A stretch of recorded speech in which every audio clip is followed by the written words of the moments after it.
बातमी अकोल्यामधून आहे। अकोला जिल्ह्यामधील बार्शी टाकळी जवळील शिंदखेड शेत शिवारात एका शिक्षकाने शाळेचे वर्ग घेत केळीच्या बागेची लागवड केली आहे। या परिसरामध्ये सततच्या लोड शेडिंगचं टेन्शन असतं आणि त्यामुळे लाईट आल्यावर शेतामध्ये येऊन पाणी व खत व्यवस्थापन करून 2 एकरच्या शेतात ही केळीबाग फुलवण्यात आली आहे। कोरडवाहू शेतीमध्ये पीक येणार नाही असा लोकांचा विरोध असून सुद्धा शिक्षक शैलेश काटेकर यांनी मोठी हिंमत केली आणि बार्शी टाकळी सिंदखेड रोडवर केळीबाग फुलवलेली आहे।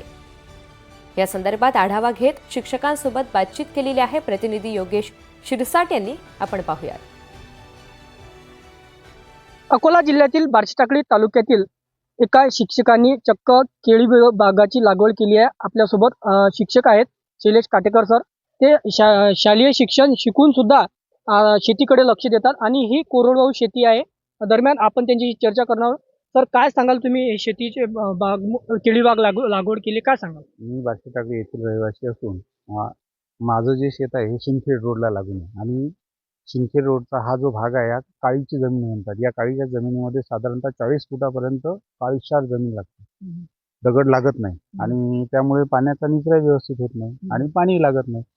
परंतु मी या शेतामध्ये 6-7 बोर घेतले आणि त्या बोरच्या माध्यमातून 2 बोरला मला एका बोरला 1.5 इंच आणि एका बोरला 1 इंच असं 2.5 इंच पाणी लागलं। त्या 2.5 इंच पाण्यावर मी हे नियोजन केलं। आजूबाजूला कोणाचीच केळीची बाग नाही आहे।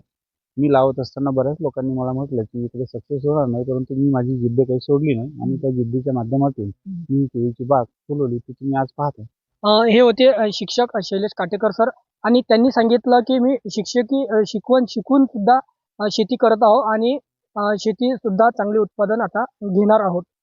आता नेमके उत्पादन त्यांना केव्हा मिळणार आणि कसे उत्पादन होणार हे सुद्धा पाहणे महत्त्वाचे ठरणार आहे। कॅमेरा पर्सन चारुदत्त सोरटेसह योगेश सिरसाट, NDTV मराठी, बार्शी टाकळी, अकोला।